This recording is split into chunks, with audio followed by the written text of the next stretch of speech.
दर्शन नमस्कार। आज चाहिँ मैले नयाँ भिडियो लिएर आइसकेको छु।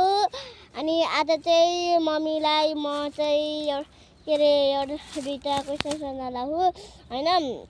अनि पछि त्यो क्वेसन चाहिँ मम्मीलाई पनि थाहा छैन, मलाई मात्र थाहा छ कि हैन। र अब चाहिँ म सोधौँ मम्मी, हुन्छ?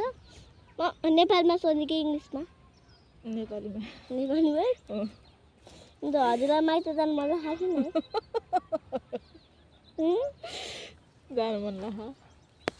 अनि बाबाले अनि जानु न त? पछि जाने हो। आजको छोरीको पनि इक्जाम सकिन लाग्यो त। अब इक्जाम भ्याएपछि जाने।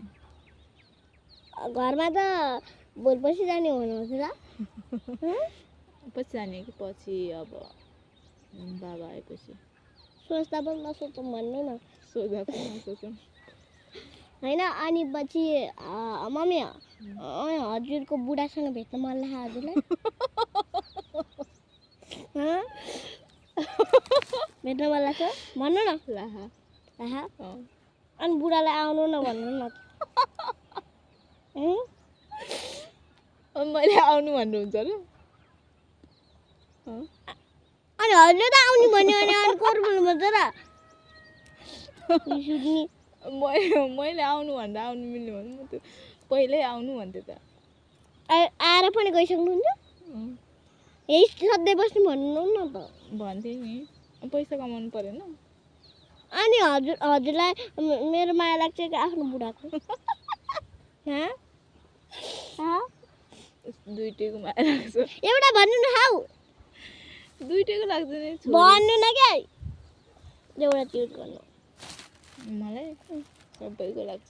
भन्नु भनेको दुईजना मात्र सोधिरहेको सबैको लाग्छ अरे। भन्नु न हाउ। ओ कसको बुढाको नि लाग्छ, छोरीको नि लाग्छ? मेरो मम्मीलाई छोरीको लाग्दैन रहेछ। किन? अनि बुढाको पनि लाग्छ मात्र भन्नुभयो। बुढाको नि लाग्छ, छोरीको नि लाग्छ त भन्दैछु त म। भन्नु कसको माया लाग्छ सबभन्दा धेरै? छोरीको लाग्छ। छोरी पाएको चाहिँ यस्तै त हुनुपर्छ नि गाइजहरू। अनि पछि हजुरलाई सबभन्दा माया गर्ने को होला भन्नु? आमा, नुनु, कोही पनि माया गर्नुहुन्छ मलाई? भन्नु न। मलाई बोल्नु मामा। मलाई मेरो बाबाले पनि माया गर्नुहुन्छ, मम्मीले पनि माया गर्नुहुन्छ, भाइ बहिनीले पनि माया गर्नुहुन्छ। अनि मलाई तिम्रो बाबाले पनि मलाई माया गर्नुहुन्छ, अनि मुवाले पनि माया गर्नुहुन्छ, आजीले पनि माया गर्नुहुन्छ। अनि मैले चाहिँ सबैले गर्छन् मलाई। अनि मलाई